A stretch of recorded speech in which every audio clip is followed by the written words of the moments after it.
Hi, it's Mary Ann Rennie. I'm the minister at the Abbey Church of Dunfermline. Usually on a Tuesday evening or Tuesday about 4 o'clock I have been doing a tour of the Abbey, and I didn't manage to do it yesterday, so I'm doing it on a Wednesday instead. This will be the last one for a couple of weeks because I'm going to have a bit of a break. And there are a few things to show. I was beginning to be concerned that I was running out of things to show different people, but Mary's been fantastic and come up with some other things. So I had a wee wander around the graveyard a couple of weeks ago just as a wander. She's now given me a tour for the graveyard, and I plan to do that when the weather's not so bad. Some of my congregation seem very keen that I should wander around in the rain. I don't have the hair for wandering around in the rain, and I can't do phone, iPad and umbrella, I'm afraid, and I don't have an appropriate rain hat, and I don't do hoods. So I maybe have to buy myself a rain hat, or one of these daft umbrellas that sits on top of your head. Maybe that's where I'm going. So she has also, so I've got one for in here today. We've got the organ one, and I do need to, as I keep promising, I do need to speak to Matthew and either persuade him to stay on late one day or ask him to come back so we can do that. I'm trying very careful not to break guidelines, which are that the organ shouldn't be practiced on. So that's why I'm thinking if it was after morning worship one Sunday, it would just be part of what we were doing normally. And then Mary was also going to do me a wee tour for the nave, but as you saw the last time we were in the nave, the internet connection is not great. Now, I had the Wi-Fi on in the church, and when we went out into the nave, it just didn't connect at all, and actually I was struggling to get 4G as well. So I need to have a wee think about that one and how I do that, because to do a tour of the nave might use quite a lot of upload, and I need to think how that happens and where it comes from. But these are all, new technology skills for ministers. So here I am in the Abbey again today, and Mary has given me a tour, and I might do another bit of this, another extra bit that she's not included here, but it's in something else. So I might have to do a little bit of switching around gadgets just to get to that. I've shown you most of the stained glass windows in here. So we have looked at the McLaren window behind me. We've looked at the St Margaret window, which is in the south side, in the south aisle, and we've been around this way and we've looked. Have I walked past it? Well, it's too bright. It's there. That's the Bruce window, and we had a wee look at that one a few times before. But we've also been in the Memorial Chapel. At this point, I'm going to switch you round. We've been in the Memorial Chapel, and we have had a look at all of those windows in there and the ones either side here. There's a couple of windows that people don't automatically notice, so I'm just going to walk up the side of the church here, and as I'm doing that, I'm obviously walking past the Tiffany window. Behind the scenes, we don't always have it turned on. It's a real window, but there's not real light behind it. So I've got a couple of other windows here that Mary has told me a wee bit about to tell you. These are windows. The light's rubbish today. Maybe it's not too bad. So these are windows that I've been using when I've been doing Wednesday prayers, and Wednesday prayers aren't online yet. They will be online later on today. Wednesday prayers, or I've used them during Holy Week, Ascension Day, and at other times, just because it's good to use the big windows, but sometimes we forget about the wee side windows, and they're as much part of the story of the Abbey as many of the things that are brightly lit and easy to see. So here, this is the south aisle centre window, so I'm standing on the south side of the building here. The window was designed and installed by Ballantyne and Gardner in 1912. The dedication is to the glory of God and in memory of Robert Sander of Dales, Inverkeithing, and Margaret Mowbray of Cockerney, his spouse, whose forebears and descendant owned and farmed land in this district for many generations. The subject of the window is the Good Shepherd in the centre panel. And in the centre panel is the figure of Jesus with a shepherd's crook in his left hand and cradling a lamb in his right hand. The panel on the left shows a farmer sowing seeds, and above his head are the words, "Whatsoever a man soweth." The panel on the right shows a man with a sheaf of corn on his shoulder, and the words above his head read, "That shall he also reap." Dale's farm is situated on the road between Inverkeithing and Crossgates. The Sanders family were a well-respected family in Dunfermline and combined farming with baking. The family had several farms and a large amount of land around Dunfermline. When a Miss Ford opened a school at Masterston in 1861, Mr. Sanders allowed her free use of premises as the school catered for children who were too young to walk as far as Dunfermline. He was a benefactor to Dunfermline in many ways. They owned more than one baker's shop in Dunfermline. There was one on Bridge Street, and in 1867 he opened a rather commodious refreshment room at the High Street premises. John Sanders' refreshment room was a forerunner of the city restaurant, which didn't close until 1967, and which some of those, particularly from Dunfermline but further afield, may well remember. This window is very appropriate for that family. So I'm going to wander this way. That was a bit of an ache on the arm, and let's hope this next one's not quite so achy. So you are wandering up the back here. It's looking not too bad, I think. I think for a building that's been empty apart from me and a couple of other folk, it's not overly dusty, and I think we're managing to keep on top of it. So here we are at the back of the church. This is probably one of the views you would get as you wandered in from one of our many doors. So I'm now going to wander in. I'm hoping they're not going to mind. I've unlocked the door. But there's a stained glass window in the choir room. And again, this is the one, if you do watch Wednesday prayers, this is the one I use in Wednesday prayers. So I suppose not many people get to see it, which was why I used it in Wednesday prayers. I thought it didn't immediately tie Wednesday prayers to the Abbey. And certainly when we do Wednesday prayers, we do them over in the Memorial Chapel. So I didn't want to tie it to the centre of the church because that's not where I stand. But I found the Memorial Chapel windows were too difficult to frame for doing this kind of thing. So I'm hoping they won't mind, because it is their room and the way it's kept is up to them. I can't say anything. I'm not tidy myself. And to be honest, lots of the stuff in here is probably my fault. I'm just wondering if that light might make it worse. Oh, maybe it's okay. So this is the choir room. You'll see their robes, and there's music up at the top. I've snuck in. Hopefully they'll not... Well, for them maybe it's a good thing. Maybe they get to see that everything's still here in the time that they're away. I've not cleared them out. So I'm expecting them to come back. So... just trying to find the right details there. So the music's there, and we've got wool because we do quite a lot of knitting for different things. At the moment, the congregation have been asked to knit.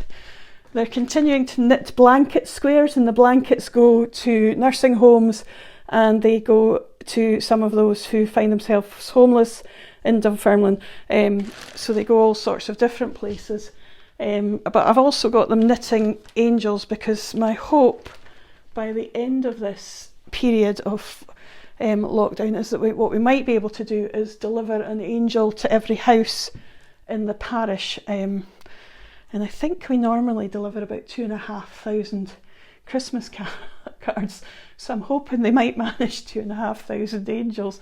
We'll see how that's going. They're working really hard. So here's this window. I'm just trying to find a good place to pop this so that I can read at the same time. Don't think about these things when you come into the room. So, right, hold on. I'm going to swap hands. That might be better. Oh. So here we go. So this is the Baird window, and as I said, we're in the choir room, and I can't step any further back because there's a cupboard behind my bottom. The window is in memory of the Reverend James William Baird, who died in 1951. He was the minister of the second charge of the Abbey, the assistant minister, from 1903 until 1932. And then he became minister of the first charge, minister of the Abbey, from 1932 until the two charges were united, and thereafter until 1940. The window was provided for in a legacy by his sister, the late Miss Baird of Garvick Terrace. The cost of the window was £600. Designed by William Wilson, who lived from 1905 to 1972, William Wilson was a Scottish artist who produced stained glass windows, watercolours and prints, and worked as a map maker before joining the studio of Ballantyne and Gardner in 1920. During his career, he produced over 300 windows for churches, cathedrals and secular buildings. In the bottom right of the window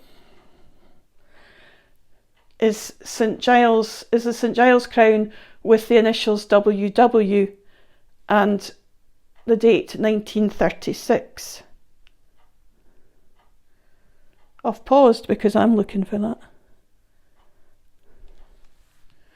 Oh, I see it now. It's just way down.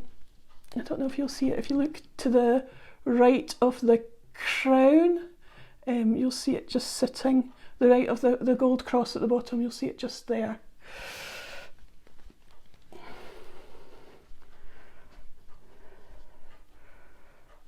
We'll go back again. The subject of the window is St. Paul. In the left panel, St. Paul is shown holding a staff and preaching to the people of Athens. The inscription under the panel is "Him declare I unto you," which is from Acts 17, chapter 23. In the centre light, Paul is shown seeing a vision of Christ on the road to Damascus. The inscription under the centre panel is "Lord, what will thou have me to do?" which is Acts chapter 9, verse 6. And in the right panel, the imprisoned Paul is writing letters. The inscription under the right panel is "Meditate on these things," which comes from the first letter to Timothy, chapter 4, verse 15. So, I love the colour of this window, and it's one of the reasons why I did pick it. It's just so brightly coloured. It's not to say that the other windows aren't beautiful. There's something that draws your eye into this, and the choir deserve their room. But it would be nice if this window was somewhere where we could see it better. I didn't say that loudly. Now I'm going to walk this way. I've left the light and the things on there, so I'll have to go back in later, but never mind. So she's given me a couple of other things to do, so I have to go to the north side. So we're just going to go for a wee walk. You'll see my there but not there people are still out. They're keeping me company at the moment. I've wondered whether I should stick the faces of the congregation on them. Haven't got that far yet. I did suggest the congregations could knit themselves and I could just put them in a pew, so they would be virtually here. I'm not going to laugh at that one, that's terrible. So there's my there but not there people. We're going to walk past the Bruce Memorial. So that's the 3/4 model of what the tomb might have looked like originally. Past the skull, which we've had a look at before, that's earlier on. So I'm down here. Mary likes to test my arms. She really does. So I'm sorry, we're still in a bit of a guddle. We had really been looking forward to opening up this year, and so there's a for those of you who visited before, there's a new cash desk and display unit here, and all of this was beginning to be set up. We'd had a wee think about how the layout would work this year, but as you can see, we didn't even get a chance to put stock out before lockdown, and so everything's just kind of left. The table's out because we had, the last Sunday we were all together was a baptism, and part of our Sunday services now includes young people being able, or anybody who wants to, anybody who's a visual and practical learner rather than a listening learner, is encouraged to go and visit one of 2 stations around the church and participate in whatever activity is going on there. That tends to be the young people, but there are others who join them because not everybody learns and discovers God through the spoken word, and we have to be open to more things. So she sent me over here to show you the royal pew on the north side. So here I am on the north side of the building. Not many people, they notice the Bruce window, which is above this, but I don't know how many people normally take this in. Some people do, but I know the custodians often have to draw people's eyes towards it. This here is the royal pew. In 1560, the Abbey Church was attacked by the Reformers, but they spared the nave, which served Dunfermline as the parish church until the 19th century. It now forms... I'm just going to be honest and say I don't think Historic Scotland will be overly pleased with the description, but we do lovingly refer to the nave as the vestibule of our church, and our church was consecrated in 1821. Within the nave were what were termed loft and galleries. These accommodated anyone of importance, including royalty. James VI and his wife Anne of Denmark had their royal loft or royal pew. Today, this visible link to their majesties can be seen just here in the Abbey Church. This is the front of the royal pew, recovered from the older church, which was through in the nave. And it bears the initials of James, J.R., Jacobus Rex, and Anne, A.R., Anne Regina. It bears the date 1610 with the royal coat of arms of Scotland and England. The union of the crowns was in 1603, and with the thistle and rose emblems. Extra panelling was inserted on either side to fill the length of the wall, and they contain the names of other royal and distinguished people buried in the abbey. So I'll take you a wee bit closer, maybe. Try and zoom. I've tried zooming before. Again, these things are, ministers are not technical. Well, some are. This one's not particularly technical. She's having to learn all sorts of new skills. I'm going to have to go home and edit something, which is a new skill for me. So that's that royal pew. So I'm now going to wander across this way. So you're going from the north side, and yes, there's a bit of chaos in the middle where the current studio exists. We do broadcast live on a Sunday, and perhaps this is proof that we do so. Last week we introduced a television screen so that I get to see myself. But it's more so that I could hear people, but I couldn't see people. So when people are reading their bits online, and when they're reading, I can't necessarily hear them. So I can't see them, but that was good on Sunday to actually be able to see people, and it makes the service feel more whole here in the building. I know it feels whole for those who are not here. So here on the south side, just to the side of the pulpit and the reader's desk, or the lectern, depending on how high church you want to be. Here we have the royal pew. This is the new royal pew. And it's at the corner of the Memorial Chapel. As you can see, it's built into the corner of the Memorial Chapel, and was gifted by the congregation in 1972 to mark the 900th anniversary of the founding of the Abbey, and to provide special accommodation for Her Majesty the Queen and His Royal Highness the Prince Philip, who attended a special service in the Abbey on the 7th of July 1972 during which service the pew was dedicated. The pew was made by Whittock and Reed of Edinburgh. The only thing the royal pew lacked was a royal coat of arms, and this was later gifted by Mr. and Mrs. Harold Hutton, and itself dedicated the following year on the 8th of July when the Lord Lieutenant of the county represented the Queen. So there you are, you'll be able to see that.